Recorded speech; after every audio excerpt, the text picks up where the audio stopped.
The Nightingales, Fact or Fiction, by Wilhelmina Roth. Dissertation discussing whether a mysterious group of thieves actually exist. Mention the Nightingale to any thief worth his salt, and he'll laugh in your face. He'll tell you that the supposed avengers of the Daedric Lord Nocturnal are nothing but fictional characters who live nowhere else but within tales designed to scare young footpads into doing what they're told. But are they fictional, or simply misunderstood? While it's true that most scholars would scoff at the notion of a holy sect appearing within the normally unethical and unorganized rabble that is the Thieves Guild, evidence suggests that such a group existed at one time within the borders of Skyrim. 120 years before the publication of this tome, a corpse was discovered, wearing a strange suit of armor that was described as forged midnight. The tattered armor bore a crest of some sort, a symbol of a bird embracing a circle of undetailed blackness. The remains and the armor was taken to the College of Winterhold for study, but mysteriously vanished only a day after it arrived. The crest from this armor was circulated around Skyrim for years, but identification proved almost impossible. Then, the most unlikely of sources, a prisoner incarcerated within the mines of Markarth, claimed that it was the mark of a group of thieves who called themselves the Nightingales. When pressed for more information, the prisoner claimed that the Nightingales were warriors of Nocturnal and performed her bidding without question. He claimed his source was someone he knew within the Thieves Guild of Skyrim, but he refused to identify them by name, so his story was quickly dismissed.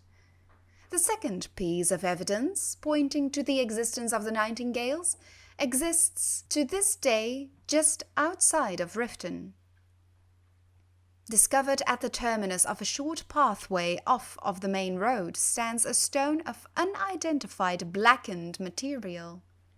Carved into its face is the same avian symbol previously found on the dark suit of armor.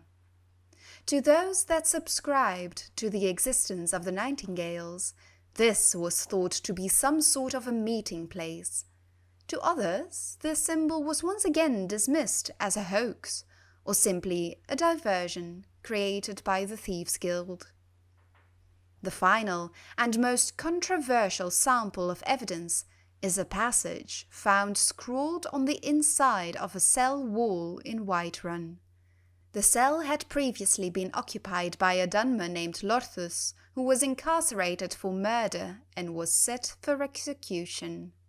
After the deed was performed and Lorthus's cell was examined, the following was found etched into one of the stone blocks.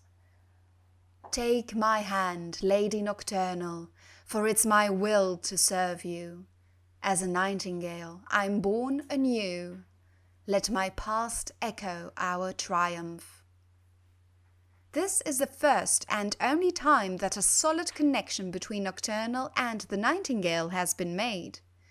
The unusual nature of the passage, the religious connotation towards Nocturnal made by a career criminal, kept discussions lively for years regarding the possibility of this group actually existing.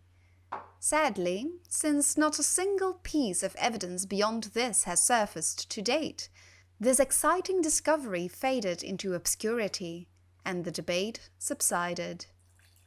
With these scant samples of evidence, conclusions are difficult to formulate. All we're left with are more questions than answers. Can religion and thievery coexist? Does the Daedric Lord Nocturnal have active agents roaming Skyrim with a no doubt nefarious purpose? Does the Thieves Guild have extensive knowledge of the Nightingales, but remain sworn to secrecy? Perhaps one day the answers to these questions will be revealed, but at present it falls to you, the reader, to decide whether the Nightingales are fact or merely fiction.